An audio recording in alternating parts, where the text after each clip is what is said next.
तो विद्यार्थी मित्रों આપણો પ્રથમ પાઠ છે પુત્રી મમ ખલુ નિંદ્રાતી। તો પુત્રી મમ ખલુ નિંદ્રાતી આ પાઠમાં કંઈક એવી વાત છે કે એક માતા પોતાની બાળકીને સુવડાવી રહી છે તો ત્યાં કાગડો છે, કૂતરો છે, બિલાડો છે, મચ્છર છે, તો એ બધા શું કરે છે ત્યાં વગર કામનો અવાજ કર્યા કરે છે।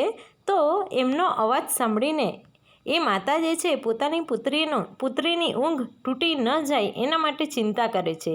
તેથી એ શું કરે છે, કાગડાને, કૂતરાને, બિલાડાને અને મચ્છરને ઠપકો આપે છે।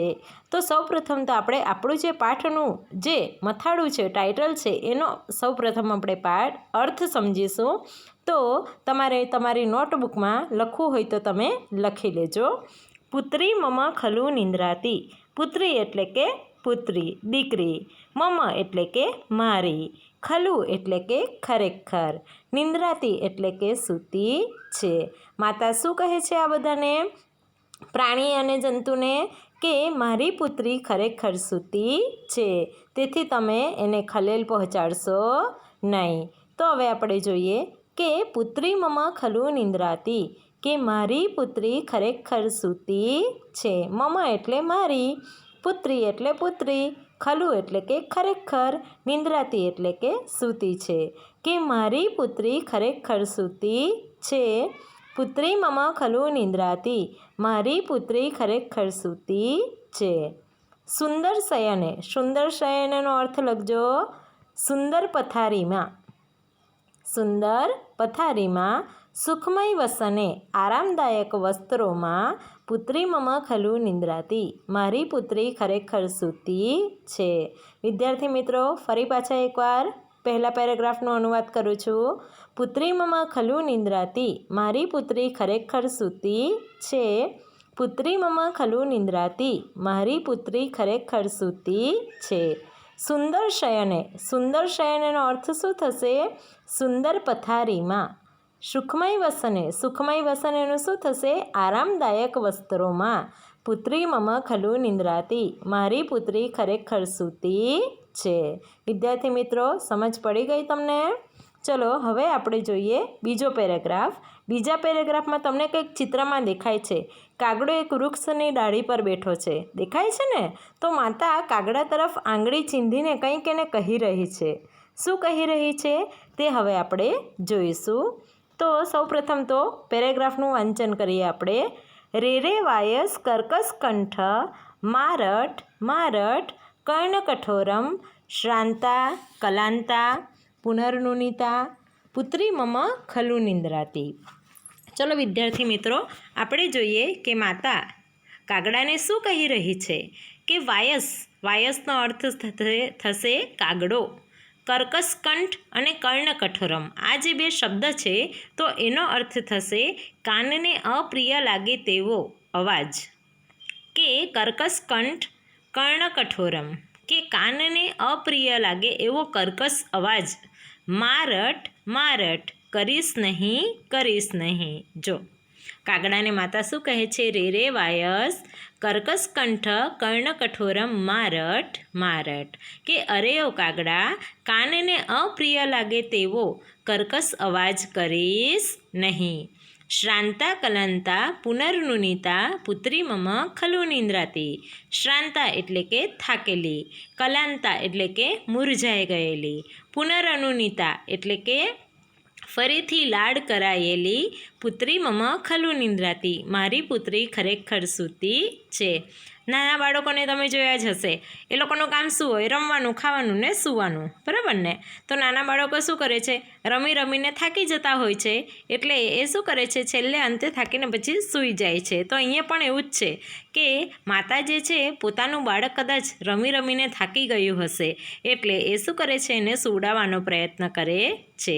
તેથી બીજા પેરેગ્રાફમાં માતા કાગડાને કહે છે કે અરે ઓ કાગડા, કાનને અપ્રિય લાગે તેવો અવાજ, કર્કશ અવાજ તું કરીશ નહીં, કારણ કે શા માટે, શ્રાંતા એટલે કે થાકેલી, કલાંતા એટલે કે મુરઝાયેલી, એટલે કે રમી રમીને થાકી ગઈ છે બાળક, એટલે શું થાય છે, એનું મોઢું નાનકડું થઈ ગયું છે, એટલે એને શું કહે છે માતા, મુરઝાઈ ગયેલી.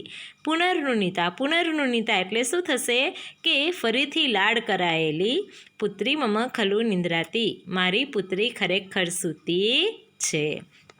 સમજ પડી વિદ્યાર્થી મિત્રો? ચલો એકવાર ફરી પાછું રિપીટ કરું છું. અરે ઓ કાગડા, કાનને કઠોર લાગે એવી, કાનને અપ્રિય લાગે તેવો અવાજ કરીશ નહીં. થાકેલી, મુરઝાઈ ગયેલી, ફરીથી લાડ કરાયેલી, મારી પુત્રી ખરેખર સૂતી છે. સમજ પડી ગઈ ને પહેલા બે પેરેગ્રાફમાં? ચલો હવે આપણે ત્રીજો પેરેગ્રાફ જોઈએ. તો ત્રીજા પેરેગ્રાફમાં શું છે, બિલાડો. બિલાડો શું કરે છે કે માતા જ્યારે પોતાની બાળકીને સુવડાવી રહી છે તો ત્યાં બેસીને જોર જોરથી શું કરે છે, મ્યાઉ મ્યાઉ કરે છે. એટલે માતા બિલાડાને શું કહે છે, તો સૌપ્રથમ આપણે શું કરીશું, આ પેરેગ્રાફ વાંચીશું કે મ્યાઉ મ્યાઉ માં કરું ઘોર વિરાવમ, ચલ ચલ રે ખલચોર બિડાલ, સ્નિગ્ધા મુગ્ધા સેવિત દુગ્ધા, પુત્રી મમ ખલુ નિંદ્રાતી. જ્યારે હું આ રીડ કરું ત્યારે વિદ્યાર્થી મિત્રો તમારે પણ મારી સાથે શું કરવાનું છે, પાઠનું વાંચન કરવાનું છે. સમજ પડી વિદ્યાર્થી મિત્રો? શું કહેવા માંગે છે? ચલો પહેલા પેરેગ્રાફમાં શું કીધું, કોને યાદ છે? પહેલા પેરેગ્રાફમાં તો સીધું જ કહે છે કે મારી પુત્રી ખરેખર સૂતી છે. કેવી રીતે સૂતી છે? કે સુંદર પથારીમાં અને આરામદાયક વસ્ત્રોમાં. તે જ રીતે બીજા પેરેગ્રાફમાં કોની વાત કરી છે? કાગડાની. તો કાગડાને શું કહે છે માતા કે અરે ઓ કાગડા, કાનને અપ્રિય લાગે તેવો અવાજ તું કરીશ નહીં, કારણ કે થાકેલી, મુરઝાઈ ગયેલી, ફરીથી લાડ કરાયેલી, મારી પુત્રી ખરેખર સૂતી છે. હવે આવ્યો બિલાડાનો વારો. ચલો બિલાડો શું કરે છે, જોજો કે બિલાડો શું કરે છે, ત્યાં અવાજ કરે છે, મ્યાઉ મ્યાઉ, મોટા અવાજે. એટલે માતા શું કરે છે, બિલાડાને લુચ્ચો કહે છે. લુચ્ચો અને ચોર કહે છે બિલાડાને, ક્યારે ઓ લુચ્ચા અને ચોર બિલાડા, તું વગર કામનો મ્યાઉ મ્યાઉ કરીશ નહીં, તું અહીંથી ચાલ્યો જા. મારી ભોળી દીકરી દૂધ પીધેલી હમણાં ખરેખર સૂતી છે. તો હવે આપણે એના શબ્દ અર્થ જોશું. જોજો બીજી લીટીમાંથી શબ્દાર્થ સ્ટાર્ટ થાય છે. તો લખજો રે ખલ ચોર બિડાલ. રે ખલ ચોર બિડાલ એનો અર્થ થશે અરે ઓ લુચ્ચા ચોર બિલાડા. અરે ઓ લુચ્ચા ચોર બિલાડા. પછી છે ઘોર વિરાવમ, પહેલી લીટીમાં છે, જો મળ્યો શબ્દ ઘોર વિરાવમ, એટલે કે મોટા અવાજે. મોટા અવાજે મ્યાઉ મ્યાઉ, એટલે તો તમને ખબર જ છે, લખવાની જરૂર નથી, બરાબર ને? મ્યાઉ મ્યાઉ માકરું. માકરું એટલે કે ન કરીશ. ખબર પડી? જોજો રે ખલ ચોર બિડાલ એનો અર્થ શું થશે? અરે ઓ લુચ્ચા ચોર બિલાડા, ઘોર વિરાવમ મોટા અવાજે, મ્યાઉ મ્યાઉ માકરું કે મ્યાઉ મ્યાઉ કરીશ નહીં. પછી લખજો ચલ ચલ. ચલ ચલનો અર્થ થશે જતો રહે, જતો રહે. થઈ ગયું ને? બંને લાઈનનું તમે લખી લીધું હશે. ફરી એકવાર જોજો રે ખલ ચોર બિડાલ કે અરે ઓ લુચ્ચા ચોર બિલાડા, ઘોર વિરાવમ મોટા અવાજે, મ્યાઉ મ્યાઉ માકરું મ્યાઉ મ્યાઉ કરીશ નહીં. ચલ ચલ. ચલ ચલનો અર્થ થશે તું જતો રહે, જતો રહે. હવે ત્રીજી લાઈનના અર્થ લખીશું. સ્નિગ્ધા. સ્નિગ્ધાનો અર્થ લખજો સુકોમળ. મુગ્ધા. મુગ્ધાનો અર્થ લખજો ભોળી. લખ્યો. સેવિત દુગ્ધા. સેવિત દુગ્ધાનો અર્થ થશે દૂધ પીધેલી. દૂધ પીધેલી. પુત્રી મમ ખલુ નિંદ્રાતી, મારી પુત્રી ખરેખર સૂતી છે. ચલો ફરી પાછા એકવાર આપણે જોઈ લઈએ. રે ખલ ચોર બિડાલ, અરે ઓ લુચ્ચા ચોર બિલાડા, ઘોર વિરાવમ મોટા અવાજે, મ્યાઉ મ્યાઉ માકરું મ્યાઉ મ્યાઉ કરીશ નહીં. ચલ ચલ રે તું જતો રહે, ચલ ચલ તું જતો રહે, જતો રહે. સ્નિગ્ધા એટલે કે સુકોમળ. મુગ્ધા એટલે કે ભોળી. સેવિત દુગ્ધા દૂધ પીધેલી પુત્રી મમ ખલુ નિંદ્રાતી મારી પુત્રી ખરેખર સૂતી છે. સમજ પડી ગઈ વિદ્યાર્થી મિત્રો? તમને 3 પેરેગ્રાફમાં સમજ પડી ગઈ હશે, બરાબર ને? ફરી પાછી એકવાર પછી આપણે બધા ચારે ચાર સમજ પડી જાય પછી આપણે પાછા અનુવાદ કરીશું એકવાર. ચલો હવે આવ્યો કૂતરાનો વારો. ચલો કૂતરો શું કરે છે જોજો. કૂતરો પણ શું કરે છે કે વગર કામનો મોટેથી ભસે છે. વગર કામનો મોટેથી ભસે છે.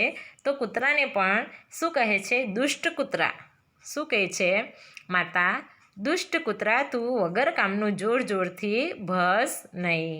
નિર્મળ, કુશળ અને ફૂલ જેવી સુકોમળ મારી પુત્રી ખરેખર સૂતી છે, તેથી તું મારી પુત્રીની ઊંઘ બગાડીશ નહીં. એમ કરીને માતા શું કરે છે? કૂતરાને ઠપકો આપે છે.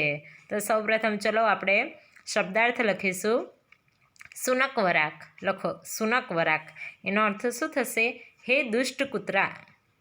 સુનક વરાક એટલે કે હે દુષ્ટ કૂતરા.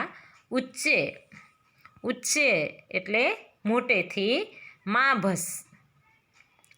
માં ઉચ્ચેરમાં એમ લખ્યું છે ને, તો આપણે માત્ર પહેલાં શું લખશું? ઉચ્ચે.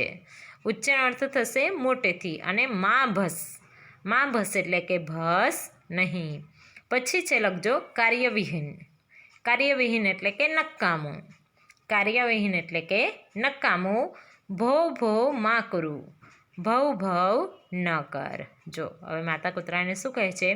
સુનક વરાક, હે દુષ્ટ કૂતરા. ઉચ્ચેર માં ભસ. ઉચ્ચે એટલે કે મોટેથી. માં ભસ નહીં. કાર્યવિહીન એટલે કે નકામું, કામ વગરનું. ભવ માં કરું. ભવ કરીશ નહીં. ખબર પડી ગઈ? ચલો વિમલા. વિમલાનો અર્થ લખજો નિર્મળ. કુશલા એટલે લખજો કુશળ. સુમનો મૃદુલા, ફૂલ જેવી કોમળ. પુત્રી મમ ખલુ નિંદ્રાતી મારી પુત્રી ખરેખર સૂતી છે. સમજ પડી? ચલો ફરી પાછા એકવાર જોજો. સુનક વરાક, ઉચ્ચેર માં ભસ. હે દુષ્ટ કૂતરા, મોટેથી ભસ નહીં. કાર્યવિહીન ભવ માં કરું, કે વગર કામનું ભવ કરીશ નહીં. વિમલા એટલે કે શું થશે? નિર્મળ. કુશલા એટલે કે કુશળ. સુમનો મૃદુલા, ફૂલ જેવી કોમળ. પુત્રી મમ ખલુ નિંદ્રાતી મારી પુત્રી ખરેખર સૂતી છે. ખબર પડી ગઈ? ચલો એકવાર પાછા અનુવાદ. હે દુષ્ટ કૂતરા, મોટેથી ભસ નહીં. તું વગર કામનું ભવ કરીશ નહીં. નિર્મળ, કુશળ, ફૂલ જેવી કોમળ મારી પુત્રી ખરેખર સૂતી છે. સમજ પડી ગઈ ને? ચલો હવે આવ્યો મચ્છરનો વારો. ચલો મચ્છર શું કરે છે જોજો. આપણે પણ હવે તો શું કરીએ? મચ્છરને ભગાડવા માટે શું કરીએ? ગુડ નાઇટ સળગાવી દઈએ ને, કાં તો ઓલ આઉટ સળગાવીએ, બરાબર ને? તો અહીંયા શું હતું? માતા જ્યારે પોતાની દીકરીને સુવડાવતી હતી, બની શકે તે સમયે કદાચ ઓલ આઉટને ગુડ નાઇટ ન હોય, બરાબર ને? તો જ્યારે પોતાની દીકરીને સુવડાવતા હતા ત્યારે મચ્છર આવીને ત્યાં શું કરતા હતા? ગણ અવાજ કર્યા કરતા હતા અને પોતાની દીકરીને કઢવાનો પ્રયત્ન કરતા હતા. એટલે શું કરે છે? માતા મચ્છરને ઠપકો આપે છે. શું કરે છે? શું કહે છે એને જોજો કે અરે ઓ મચ્છર, તું ગણ એવો અવાજ ન કર. હે લોહી તરસ્યા, સ્પર્શ ન કર. ડંખ ન દે. સારા દાંતવાળી, સુંદર મુખવાળી, રમણીય અંગોવાળી મારી દીકરી ખરેખર સૂતી છે. ચલો આપણે અર્થ જોઈએ પહેલાં તો. રે મશક એનો અર્થ થશે અરે ઓ મચ્છર. અરે ઓ મચ્છર. ગાનમ માં કુરુ. ગાનમ એટલે કે ગણ અવાજ. માં કુરુ કરીશ નહીં. શું કહે છે? કે અરે ઓ મચ્છર, ગણ અવાજ કરીશ નહીં. માંસપ્રસ એટલે કે સ્પર્શ કરીશ નહીં. માદસ કે ડંખીશ નહીં. જો શું કહે છે કે રક્ત પીપાસો એટલે કે હે લોહી તરસ્યા, માંસપ્રસ સ્પર્શ કરીશ નહીં. માદસ ડંખ કરીશ નહીં.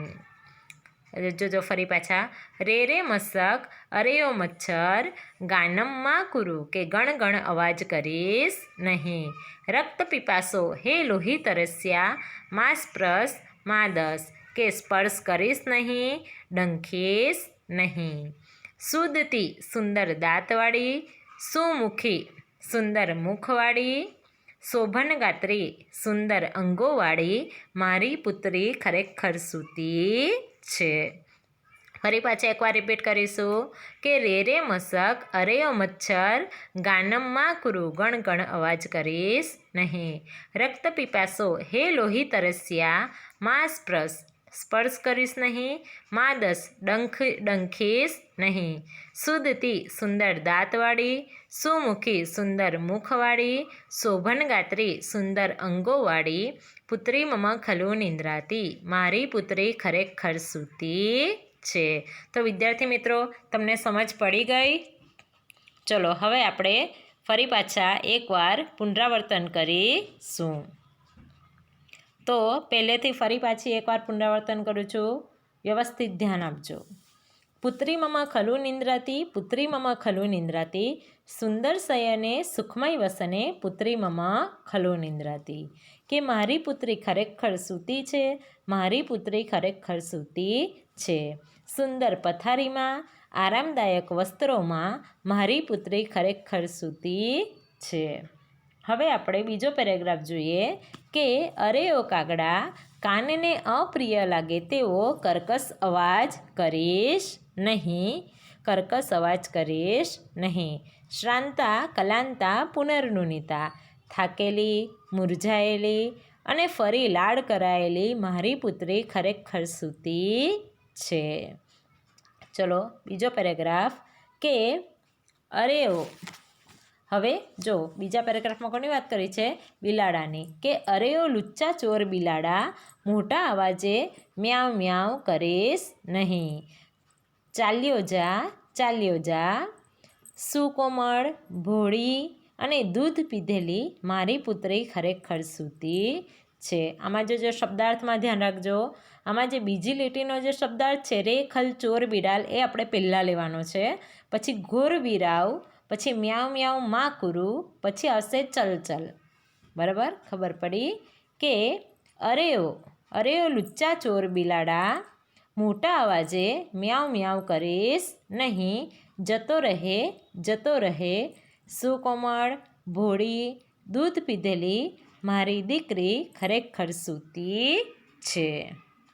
તમે દીકરી પણ લઈ શકો અને પુત્રી પણ લઈ શકો. બરાબર? ચલો હવે આગળનો પેરેગ્રાફ આપણે જોઈશું. ચલો હવે કોને આવ્યો? કૂતરાનો વારો આવ્યો. કે શું કહે છે કૂતરાને? કે અરે ઓ દુષ્ટ કૂતરા, હે દુષ્ટ કૂતરા, તું મોટેથી ભસ નહીં, નકામું ભવ કરીશ નહીં. શા માટે એવું કહે છે એને? કારણ કે નિર્મળ, કુશળ અને ફૂલ જેવી કોમળ મારી પુત્રી ખરેખર સૂતી છે.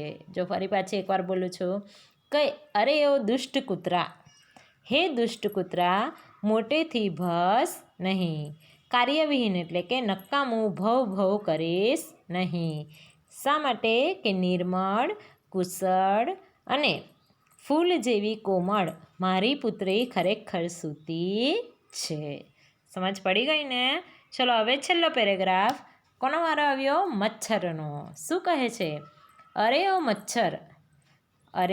મચ્છર, ગણ અવાજ કરીશ નહીં, હે લોહી તરસ્યા, સ્પર્શ કરીશ નહીં અને ડંખીશ નહીં. સુંદર દાંતોવાળી, સુંદર મુખવાળી અને સુંદર અંગોવાળી મારી પુત્રી ખરેખર સૂતી છે.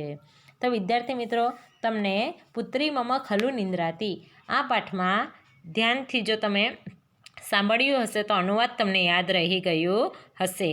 તો છતાં પણ તમારે ફરી પાછો 1-2 વાર અભ્યાસ કરવો. હવે આપણે જોઈએ સ્વાધ્યાયમાં છે પહેલો પ્રશ્ન શું છે? નીચેના શબ્દોનું મોટેથી ઉચ્ચારણ કરો. તો તમારે શું કરવાનું છે? આ શબ્દને ફરી પાછા બોલવાના, જેમ લખ્યા છે એમ જ તમારે બોલવાના છે.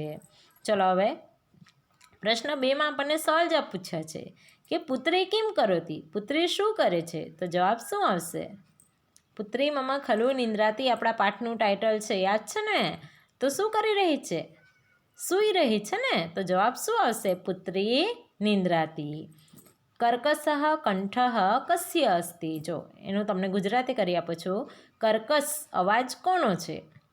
કર્કશ અવાજ કોનો છે? કોણ કહેશે? વાયસઃ. Very good. તો તમે જવાબ કઈ રીતે લખશો? કર્કશઃ કંઠઃ વાયસસ્ય અસ્તિ. ચલો, બિડાલઃ કિમ કરોતિ? ચલો, બિલાડો શું કરે છે? બિડાલઃ ઘોરવિરાવમ કરોતિ. બિડાલઃ શું કરે છે? મોટેથી અવાજ કરે છે. ભવ ભવ કહ વદતી? ચલો, ભવ ભવ કોણ બોલે છે? તો ભવ ભવ શુનકઃ વદતી. શુનક એટલે કૂતરો. કૂતરો શું કરે છે? ભવ ભવ કરતો હતો ને, તો શું હશે? ભવ ભવ શુનકઃ વદતી. બરાબર. ચલો, હવે આગળ છે માતા મશકાએ કિમ કથયતી? ચલો, માતા મચ્છરને શું કહે છે? શું કહે છે કે આપણે આખો પેરેગ્રાફ જ જેવો આવી જશે કે રે રે મશક મા ગાનમ કુરુ, હે રક્ત પીપાસો ત્વમ મા સ્પૃશ મા દસ. શું કહે છે? કે માતા મચ્છરને કહે છે કે અરે ઓ મચ્છર, ગણ અવાજ કરીશ નહીં. હે લોહિત રસ્યા, તું સ્પર્શ કરીશ નહીં અને ડંખ મારીશ નહીં. આપણે પહેલી જે 2 લીટી છે ને એ 2 લીટી તમારો આખો જવાબ આવી જશે. બરાબર. ચલો, હવે આપણે જોડકા જોડો છે. યોગ્ય રીતે જોડકા જોડો. તો ચલો, પહેલું છે વાયસઃ. વાયસઃમાં શું આવશે? કોણ કહેશે? કાગડાનો અવાજ કેવો હોય? ગુડ. કર્કશ કંઠઃ એટલે 2 નંબર આવશે. ચલો, બિડાલહ. બિડાલહમાં શું આવે? બિલાડો શું કરે? મ્યાઉ મ્યાઉ. ગુડ. તેમાં આવશે 3. શુનક વરાકઃ. કૂતરો શું કરે? ભવ ભવ એટલે કયો આવશે? 4થું. પુત્રી. પુત્રી શું કરતી હતી? નિંદ્રાતી એટલે 1 નંબર આવશે. બરાબર. સમજ પડી ગઈ? જો તમે પાઠમાં ધ્યાન આપ્યું હશે ને તો તમને સરળતાથી સવાલ જવાબ પણ આવડી જશે અને જોડકા પણ મળી જશે. બરાબર. એટલે સૌ પ્રથમ તો તમારે પાઠને ફરી પાછો એકવાર વાંચી લેવો. ચલો, હવે પ્રશ્ન 4માં શું કહે છે કે નીચેની કાવ્ય પંક્તિઓ સારા અક્ષરે લખો. એટલે તમારે શું કરવાની છે? આ કાવ્ય પંક્તિને ફરી પાછી એકવાર સારા અક્ષરે લખવાની છે.